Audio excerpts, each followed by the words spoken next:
그리고 자기 주변에 있는 사람들도 자기의 그 상처 때문에 불행한 삶을 살게 하는 그런 경우가 있는 것 같아요. 근데 많은 사람들이 이 상처를 어떻게 해결하는지를 모른 채로 살아가는 게 문제란 말이에요.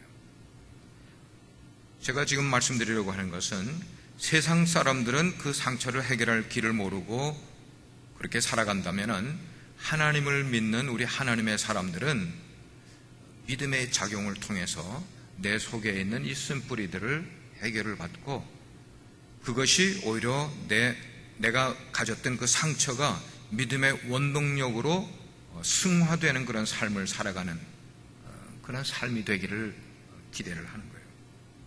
우리 사람들에게는 두 종류의 상처인데 하나는 눈에 보이는 상처가 있고 또 다른 한 가지는 우리 눈에는 보이지 않지만 있는 상처, 이 두 가지가 있어요.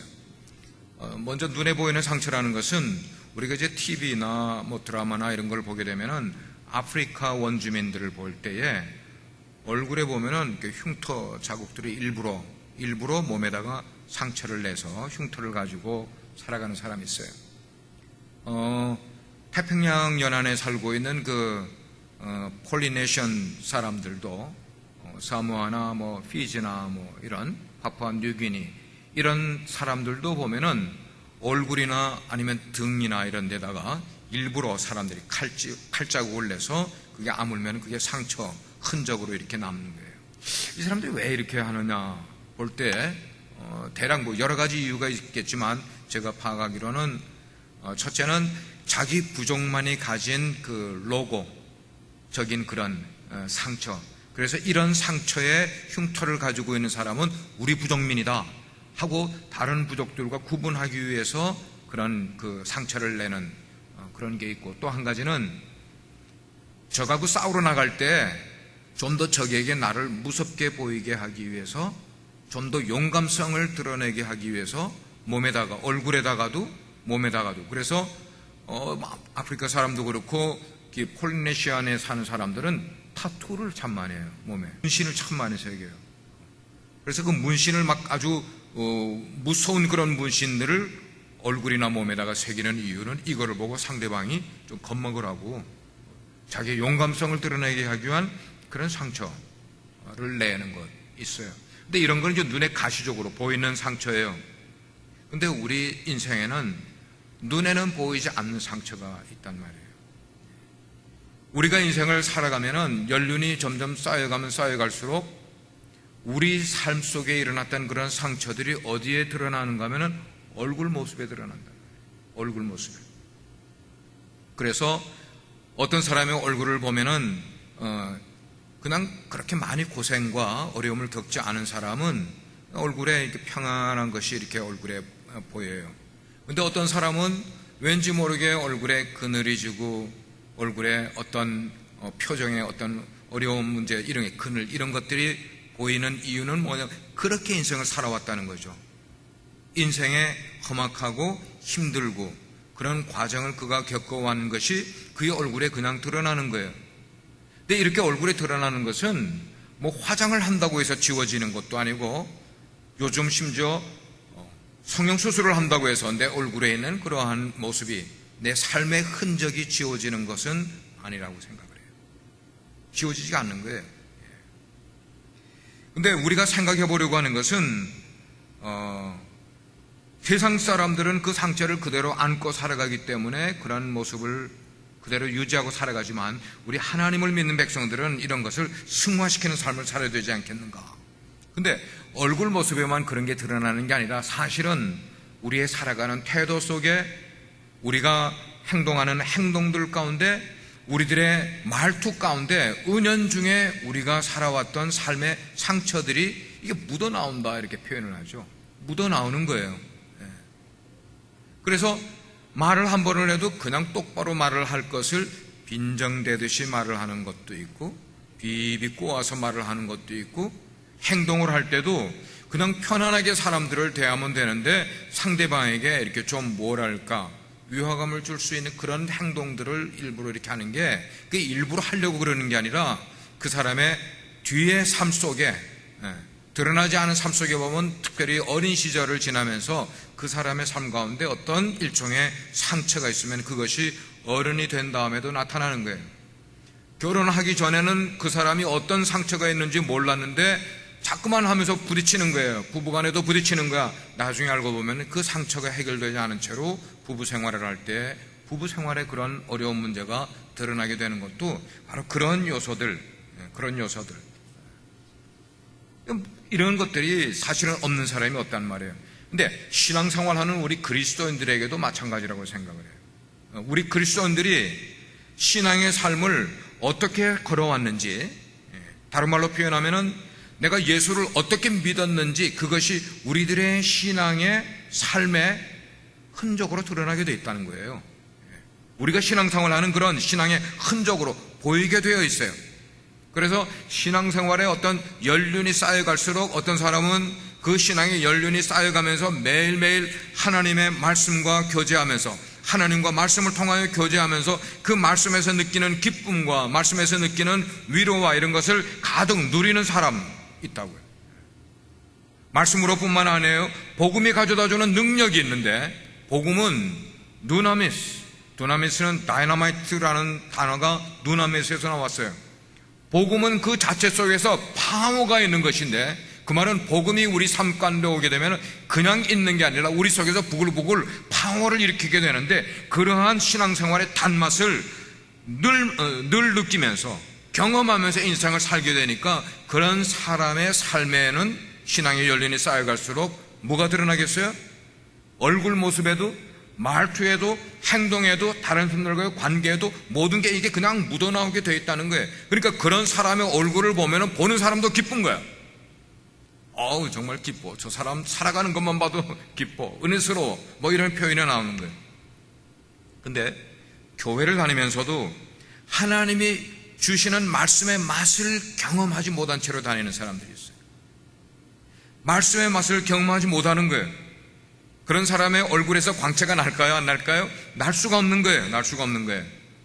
웃음을 지어도 그게 어떻게 보면 억지 웃음인 거예요. 시간이 지나면 그게 억지 웃음이라는 것을 우리는 알게 돼요.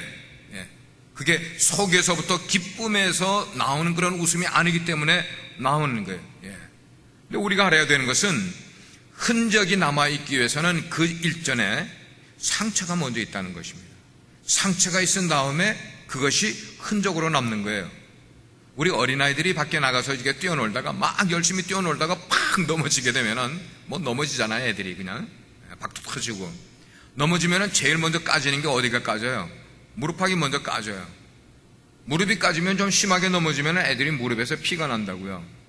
그러면 집에 막 울면서 들어오면 엄마가 그걸 씻어주고 거기다가 약을 바르고 좀 심하면은 거기다가 밴데이지도 붙여주고 좀 더 심하면은 뭐예요? 붕대도 이렇게 싸주고. 그러면 이 상처 났던 부위가 뭐 한 며칠이 지나고 나면은 그 다음에 붕대를 풀어보면은 거기에 뭐가 앉을까요? 딱지가 앉아요. 딱지가. 근데 그 딱지가 영원히 그냥 남아있는 게 아니라 그게 한 달이나 두 달이 지나면 또 딱지가 떨어져. 그러나 그 딱지가 떨어진 데를 가만 보면은 뭐가 남아요? 흔적이 남는 거예요. 그러니까 흔적은 늘 상처를 전제로 한다는 거예요. 상처가 있고 그 다음에 흔적이 남는다는 거예요. 오늘 말씀에 보면은 사도 바울이 이런 말씀을 했어요. 이후로는 누구든지 나를 괴롭게 하지 말라. 내가 내 몸에 예수의 흔적을 가지고 있노라 그랬어요.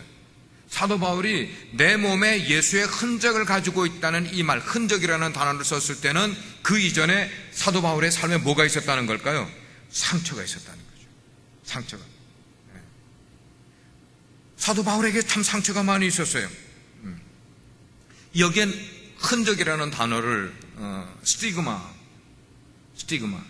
스티그마다 그렇게 표현을 했는데 이 스티그마라는 게 흔적인데 이 흔적이라는 것은 옛날에 노예제도가 있을 때에 아마 성경이 기록될 때도 노예제도가 있었던 것 같아요.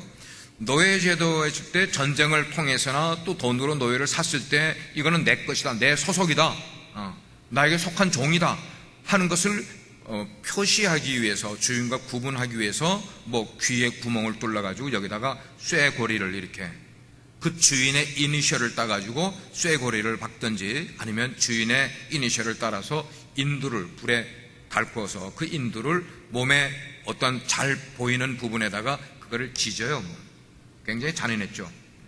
그렇게 지져서 그 표식을 만드는 그 표식을 우리는 흔적이라고 이야기해요. 성경에 사도 바울이 지금 쓴 그 흔적은 그런 의미는, 어떤 종교에서 자기들이 믿는 그런 신 앞에 나가서 예배하게 될 때, 의식을 갖게 될 때 내가 믿는 신에게 충성하겠습니다, 헌신하겠습니다 하는 그런 서약의 모습으로도 그들은 몸에다가 그런 흔적을 남기는 상처를 일부러 이렇게 만들어서 지금도 토인들이, 원주민들이 하는 이유는 그런 거예요. 그런 것. 그런데 우리가 생각해 봐야 할 것은, 우리 모두는 언젠가는 주님 앞에 설 때가 있단 말이에요.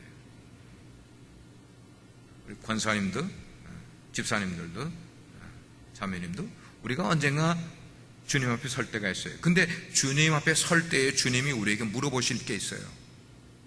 네 몸에 내 흔적이 어떤 것이 있는지를 좀 보여주려무나. 주님이 물어보실 거예요. 네 몸에 나 있는 예수의 흔적, 나의 흔적을 좀 보여주려무나 라고 요구하신다면 우리는 뭘 보여드릴 수 있을까? 우리 이 문제를 가지고 오늘 좀 생각해 볼 것 같아요.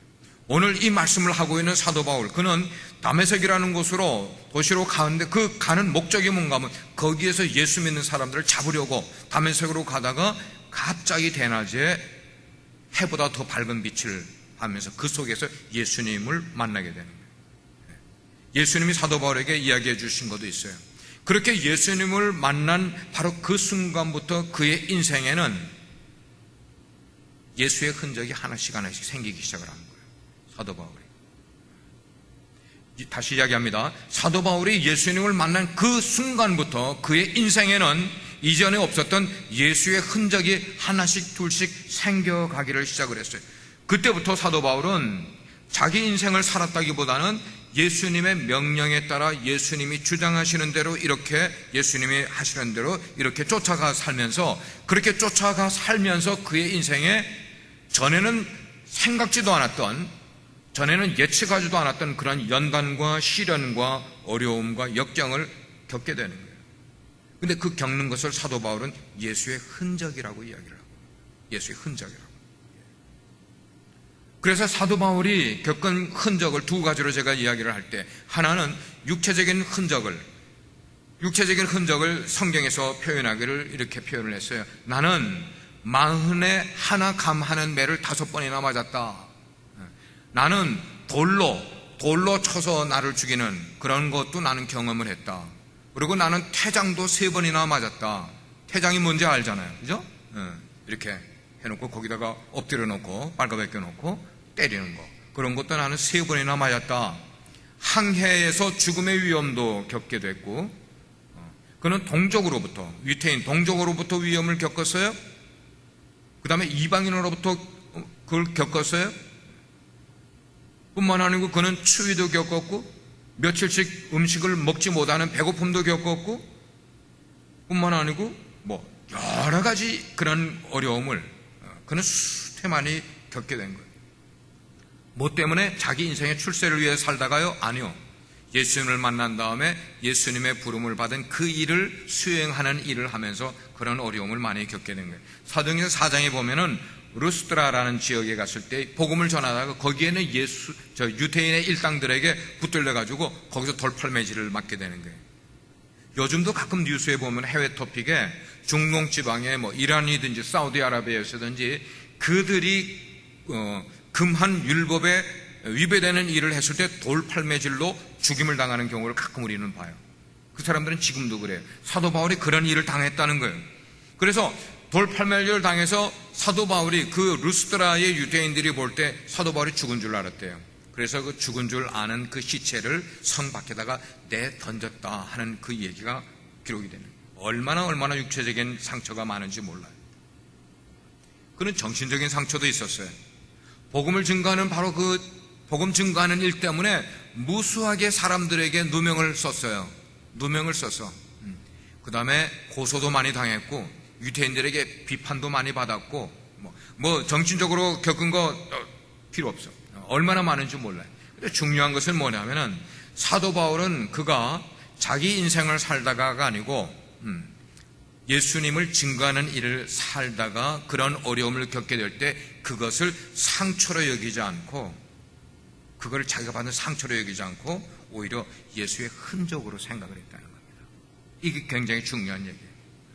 복음이 너무나 중요했기 때문에 그에게는, 그래서 그 복음을 증거하는 일에는 자기의 생명을 무릅쓰고 그걸 그렇게 증거를 하러 다니다가 많은 상처들을 육체적으로 정신적으로 그것을 많이 여기는데, 그 상처받는 것을 그는 상처로 생각지 않고 예수의 흔적으로 여겼다는 것이 얼마나 우리에게 도전이 되는 은혜스러운 말씀인지 모르겠어요.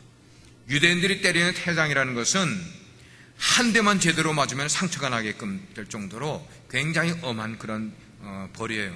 근데 사도 바울은 그것을 195대를 맞았다고 생각하니, 그냥 우리가 성경을 읽지 말고 그 태장이 얼마나 어려운 것인가를 우리가 생각을 할 때 195회를 맞았다면은 아마 그것은 우리로 표현하면은 뼈도 못 추릴 정도의 매를 그렇게 많이 맞았지 않았을까. 그런데도 불구하고 그 만신창이 된 몸을 이끌고 3번씩이나 소아시아 지역과 유럽까지를 전도 여행을 이렇게 쭉 다닌 그런 모습을 볼 때에 사도 바울의 정말 몸에는 고난당한 흔적이 온 몸에 있었지 않을까 하는 생각을 갖게 되는 거예요. 아마 이 편지를 받게 되는 갈라디아 그 교회 성도들 가운데서도 분명히 바울 사도가 거의 죽을 지경에 이르렀지만 자기들에게 복음을 증거하기 위해서 애를 썼다는 것을 그 사람들도 아는 사람들이 여러 명 있었을 거라고 생각을 해요. 그런 가운데서 사도 바울이 지금 말하기를 나는 내 몸에 예수의 흔적을 가지고 있노라는 이 표현은 정말로 위대한 고백이라고 생각해요. 정말 위대한 고백. 사도 바울은 그 위대한 고백을 어떻게 생각을 해, 그 상처난 것을 어떻게 받아들였을까? 내가 지금 예수님을 증거하는 삶을 살다가 내 처지가 요 모양 요 꼴이 됐구나, 그런 생각을 했을까? 아니에요. 내가 예수를 믿는 그것 때문에 내 인생 전부 다 망쳐버렸구나, 그런 생각을 가졌겠어요? 그것도 아니었어요. 사도 바울은 오히려 오직 예수 그리스도의 십자가만 자랑하는 삶을 그가 살아왔다고 자기 인생 속에서 그렇게 고백을 하고 있는 거예요. 저도 그렇고요, 여러분들도 그렇고 우리들의 삶 속에 예수의 흔적을 가지는 신앙의 삶을 가려고 우리가 정말 애를 써야 되지 않겠냐.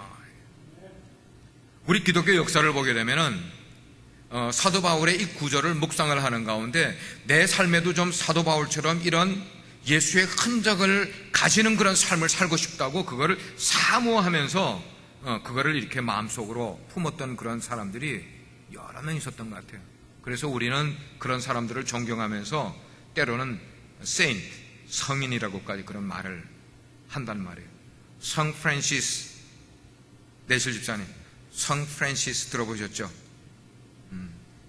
성 프란시스. 아마 주여 나를 평화의 도구로 써주소서, 아마 그게 성 프란시스가 쓴 글이 아닌가 생각하는데, 그 성 프란시스가 기도를 참 많이 하는 분이었는데 수도사로 한 번은 숲속에 가서 묵상을 하는 가운데 뭘 깊이 묵상을 했는가 하면 예수님의 고난에 대한 묵상을 그렇게 깊이 했어요.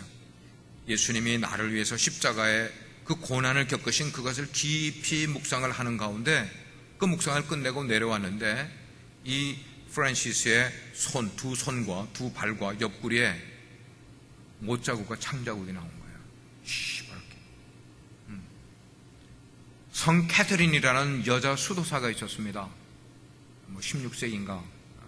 근데 이 수도사가 또 그런 그 경험을 했는데 성만찬을 가질 때마다 예수님의 말씀이 묵상을 되는 거예요. 그래서 떡을 이렇게 나눌 때 이것은 너희를 위하는 나의 몸이니, 그 다음에 잔을 나눌 때는 이것은 너희를 위하여 흘린 나의 피라고 이야기하면서 나눌 때에 그 주님의 말씀을 너무 깊이 생각하고 묵상하고 생각하고 묵상하고 그러는 가운데 이 성 캐서린에도 두 손에 못자국이 시퍼렇게, 그 다음에 옆구리에도 발에도 그런 것이 생겼다는 거예요. 이게 기독교에서 전래 내려오는 그런 이야기예요. 그런 분들은 그들이 스스로 지어낸 것도 아니고 옆에 사람들이 그들에게 이렇게 신성화시키기 위해서 만들어낸 이야기도 아니라 실제로 그 공동체 속에서 정말로 존경받는 신앙생활을 하는 분들에게 그런 일들이 일어난 것을 기록되어 있는 것을 보게 되는 거예요. 지금 우리가 나누고자 하는 것은 그리스도인이 가져야 될 흔적에 대한 것에 대한 말씀을 나누는 거예요. 우리가 신앙생활하면서 우리 삶 속에 정말 예수의 흔적이 있을 수 있느냐? 우리는 과연 신앙생활하면서 어떤 흔적을 남겨야 될까? 예수님이 우리의 신앙생활 가운데 남기기를 원하시는 흔적은 과연 어떤 것일까 하는 것을 오늘 이 말씀 가운데 생각해 보는 거예요.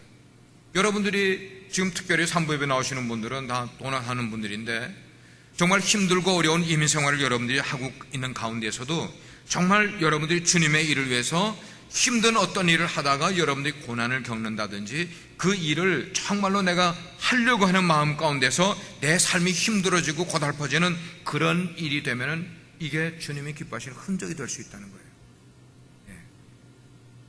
텍사스와 같이 이렇게 무덥고 정말 땡볕이 쨍쨍 쬐는 이런 가운데서도 정말 잃어버린 한 영혼을 위해서 우리가 전도하러 다닐 수 있는 그런 길이 되면은 그것이 주님이 그거를 귀하게 여기신다는 거예요.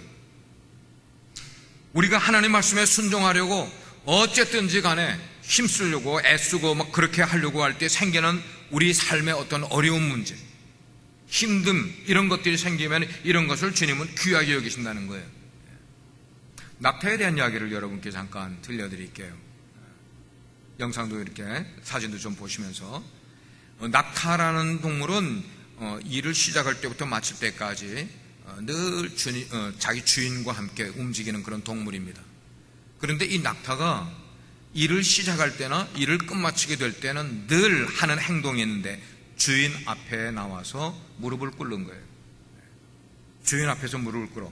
그러면 아침에 일을 시작을 할 때 주인 앞에 무릎을 꿇으면 주인이 그 낙타가 어느 정도의 무게를 싣고 걸어갈 수 있는지를 알기 때문에 먼 여행을 떠날 때 그러니까 그 짐을 이렇게 등에다가 얹는 거예요. 얹어주는 거예요.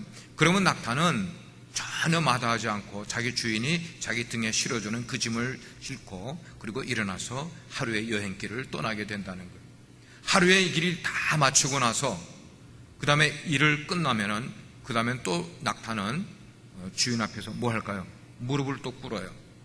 저렇게 지금 무릎을 꿇어요. 그러면 그 위에 있던 짐을 주인이 내려놓는 거예요. 이거를 계속 아침마다 저녁마다 이거를 반복을 해서 그 일을 계속 하는데 자 그렇게 하는 가운데 주인 앞에 무릎을 꿇고 그 무릎의 힘으로 일어나고 하는 이 일을 반복하는 가운데 낙타의 이 무릎은 정말 보기가 흉측한 그런 모습의 무릎이 되는 거예요. 저렇게 무릎이 굉장히 흉측해.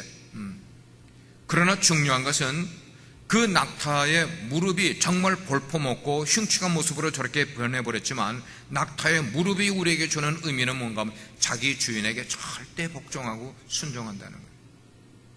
자기 주인을 위하여 충성하는 그런 모습을 저 낙타 무릎 속에서 우리는 보게 된다는 거예요. 저는 저와 여러분이 지금이 바로 이 낙타 무릎을 회복해야 될 때가 아닌가 생각을 해요.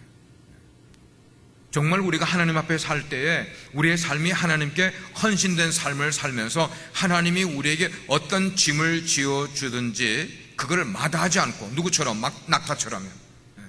싫습니다, 무겁습니다 하지 않고 내 주인이 나에게 내가 지고 갈 수 있을 만큼의 양을 지워주시겠지라고 생각을 하면서 그분의 뜻에 복종하는 삶을 살아가는 것이 얼마나 중요한지 모르겠어요. 사랑하는 성도 여러분들이요, 오늘날 우리의 몸을 보면서, 여기 몸이라는 것은 우리의 신체를 말하는 게 아니라 우리 인생을 보면서 우리에게 어떤 예수의 흔적이 있는지를 우리가 한번 살펴보자는 겁니다. 내 몸에는, 내 인생에는 어떤 예수의 흔적이 있는지. 오늘날 예수 그리스도를 믿는다는 많은 그리스도인들 가운데 육체의 할례를 자랑하는 이 유대인의 수준에 머물러 있는 신앙생활을 하는 사람들이 얼마나 많이 있는지 모른다는 거예요. 유대인들은 뭐예요? 율법을 지키는 게 중요한 거야. 하나님과의 관계, 하나님과의 교제는 상관없어요. 율법을 지키는 것이 신앙생활의 가장 중요한 것으로 여기기 때문에 그들은 하루에 성전 갔다 오면 그것이 자기의 신앙생활 다 한 것으로 생각을 하는 사람들이 유대인이에요. 오늘날도 우리가 예수를 믿는 것이 교회를 한번 가서 예배 드리고 오면 이것이 내 신앙생활 하는 전부인 것처럼 생각을 하는 그런 수준에 머물러 있는 사람들이 너무 많이 있다는 것이. 그래서 예수 그리스도의 그 십자가로 내가 구원받은 것을 자랑하면서 살아가요. 이게 자랑할 수도 있어요. 우리가 구원받은 것이. 우리가 세상에서 축복을 받아서 물질을 많이 소유를 하고, 아니면 우리가 정말 건강을 유지를 하면서 물질적으로도 또 풍성한 것을 사람들에게 자랑하고, 내가 하나님의 축복을 많이 받아서 이렇게 물질적인 것도 많은 것을 얻었다고 사람들에게 간증할 수도 있어요. 우리 자녀들이 잘 되고 우리 식구들이 건강하게 살아가는 것, 우리 인생에 어떤 특별한 어려움이 없이 살아가는 것, 고난 없이 살아가는 것, 이런 것을 자랑하고 그렇게 되기를 하나님께 기도하며 살아가는 수가 있어요. 예, 그렇게 많이 우리가 살아가요. 개인들뿐만 아니고 교회들도 물질적으로 풍부해집니다. 예배당이 적으면 또 예배당을 더 크게 늘립니다. 새롭게 건축을 하고, 그리고 헌당 예배를 하나님께 드리면서 이렇게 한 것은 하나님이 해주셨습니다 라고 자랑스럽게 간증하는 목회자들도 많이 있어요. 그렇게 할 수도 있어요. 그런데 안타까운 것은 그런 모습들 속에서 우리가 아무리 찾아보려고 찾아봐도 예수의 흔적이 안 보인다는 것이 문제라는 거예요. 아무리 교회가 커지고 아무리 우리가 더 좋은 아름다운 교회를 지었는다 할지라도, 지난 수요일 날 제가 이야기한 것 같아요. 존 맥카터 목사님, 그 목사님에게 우리 크리스찬 신문에서 가서 인터뷰를 하는 가운데 한국에서 3억 달러를 들여서 지은 교회에 대한 이야기를 했더니 존 맥카터 목사님 깜짝 놀라더래요. 그 교회에서는 수많은 목회자, 수많은 좋은 크리스찬들을 배출한 그런 교회인데 어떻게 성전을, 교회를 짓는데 3억 달러를 들일 수가 있는 거예요. 미국 전역을 눈 씻고 다녀도 미국이 그렇게 비싼 그런 곳인데도 불구하고 미국에도 3억 달러 들인 교회가 없는데 한국에 그런 교회가 있다는 거예요. 그게 그 목사님이 표현하기를 한국 교회가 말씀에서 벗어났기 때문에 그렇다. 한마디예요. 한국 교회가 말씀에서 벗어났기 때문에. 그렇습니다. 우리는 예수님을 따른다고 하면서도 예수님이 겪으신 그 고난, 예수님의 그 흔적, 그런 것을 우리가 지니는 것에 대해서는 우린 굉장히 부담스러워하고 그걸 거북해하는 그런 모습을 우리가 많이 가지고 있는 거예요. 그런데 우리가 생각해 볼 것은, 만약에 교회 속에서, 만약에 그 교회를 다니면서 예수님을 따른다는 그 제자들의 삶 가운데서 정말로 예수의 흔적을 발견하지 못한다면 우리는 세상 어디에서 예수의 흔적을 볼 수 있겠냐는 거예요. 예수님이 제자들을 부르실 때 그래서 Follow me, 나를 따르라고 말씀하실 때 그 나를 따르라는 말 속에는 예수님을 따르면 우리가 물질적으로 축복받을 것이다 하는 그런 개념이 들어있었어요. 우리가 출세하고 사람들에게 유명해질 것이라는 마음들이 제자들 가운데 있어서 주님을 따랐겠어요? 아니에요. 예수님이 나를 따르라고 할 때 그 따르라는 말씀 속에는 나를 따르면서 너희들이 고난받을 것을 각오해라. 좁은 문으로 난 들어갈 거니까 너희들도 좁은 문으로 들어갈 것을 각오하고 나를 따라야 된다. 십자가를 지고 나를 따라야 된다. 그런 표현을 말씀하셨지, 예수님을 따르면 우리가 세상에서 부귀영화를 누리며 살아갈 수 있는, 소위 축복된 삶을 살아갈 수 있는 그런 것을 의미하면서 말씀하신 것은 결코 아니었다는 거예요. 오늘날 교회 속에서, 오늘날 우리들의 삶 속에서 예수의 흔적을 찾지 못하면 세상 사람들이 예수의 흔적을 따라서 교회를 다니고 예수의 흔적을 따라서 신앙생활로 들어오려고 할 때 누구를 보고 과연 예수의 흔적을 찾을 수 있겠냐는 것입니다.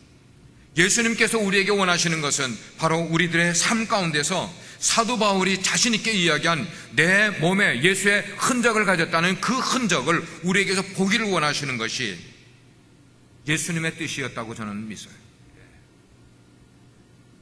저는 이 말씀을 준비하면서 이렇게 생각을 해봤어요. 우리 빛과 소금의 교회, 이 공동체 안에는 과연 어떤 예수의 흔적을 우리가 가지고 있을까? 어떤 예수의 흔적을 우리가 지니고 있을까? 생각을 하면서 고민을 해봤어요. 머리를 짜봤어요.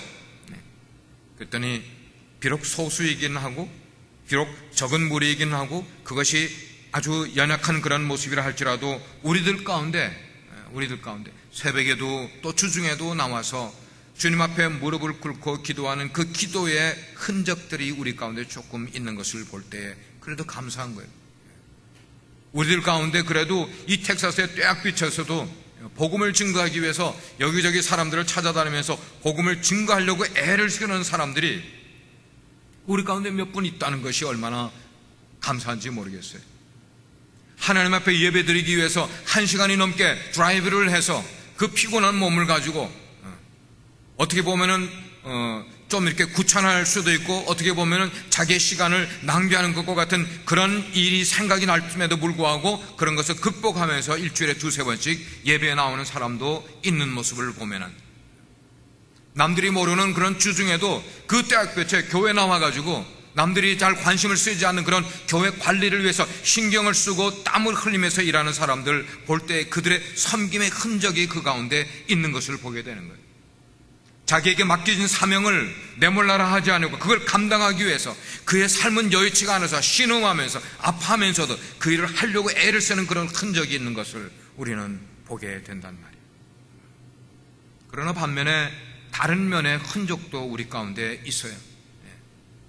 어떤 사람은 하나님께서 그에게 어떤 사명을 주셨음에도 불구하고 그 사명을 감당하는 것이 싫어서 도망가는 요나와 같은 그런 모습도 우리 가운데 있단 말이에요.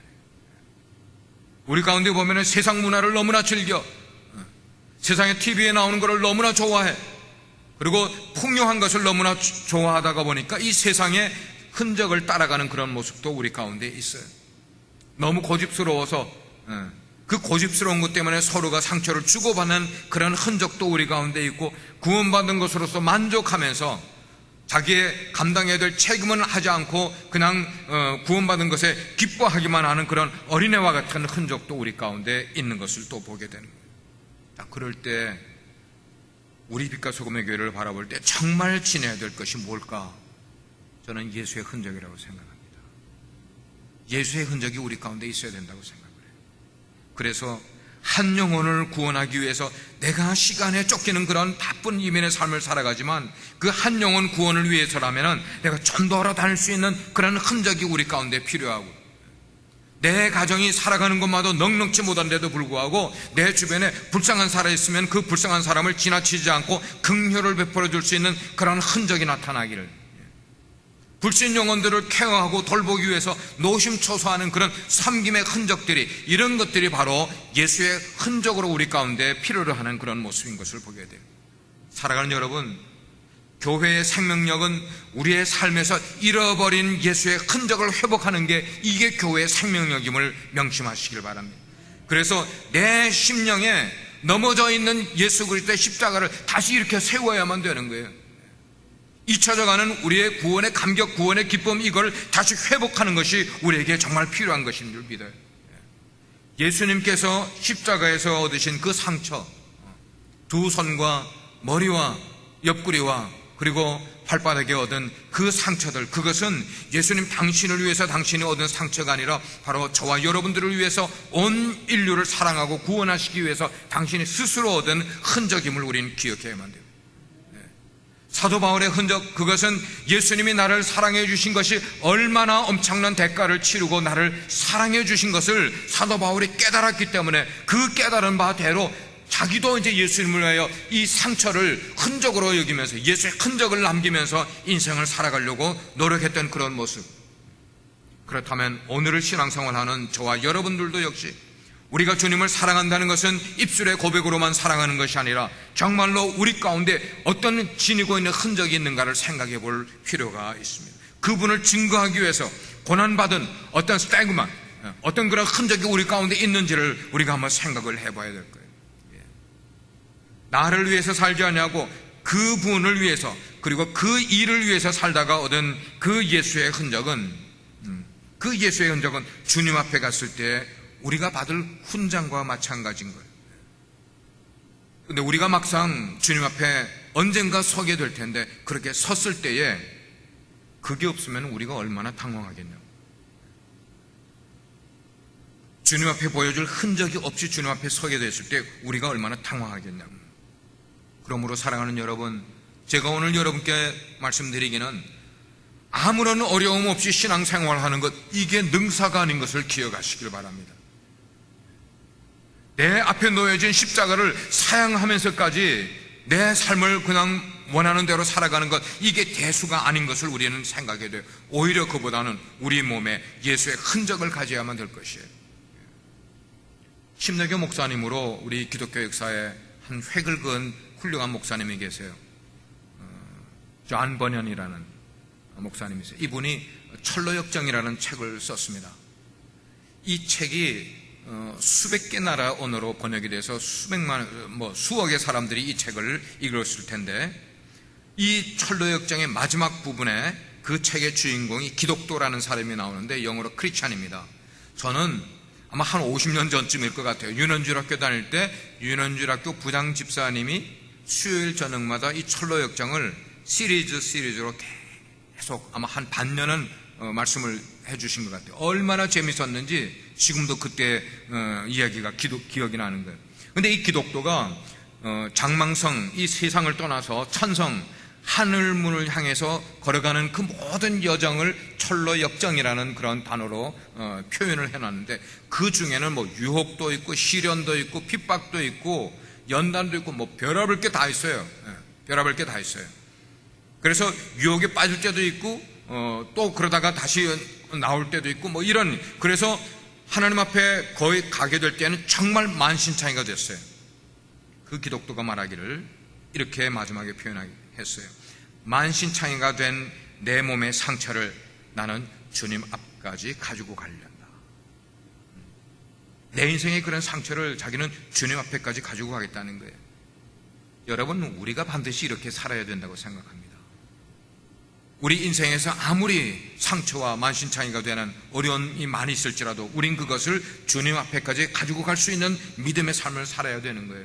그래서 주님 앞에 설 그때는 우리 몸에 남은 예수의 흔적만이 주님 앞에 자랑거리로 내드릴 수 있는 것이지, 세상에서 내가 축복받아서 부귀영화를 누리며 살아왔습니다, 나는 물질을 이렇게 얻었습니다, 명예를 이렇게 얻었고 사람들이 나를 이렇게 존경했고, 이게 전혀 상관이 없다는 거예요. 주님 앞에 설 때 우리의 간음은 흔적이 있느냐 없느냐, 예수의 흔적이 있느냐 없느냐.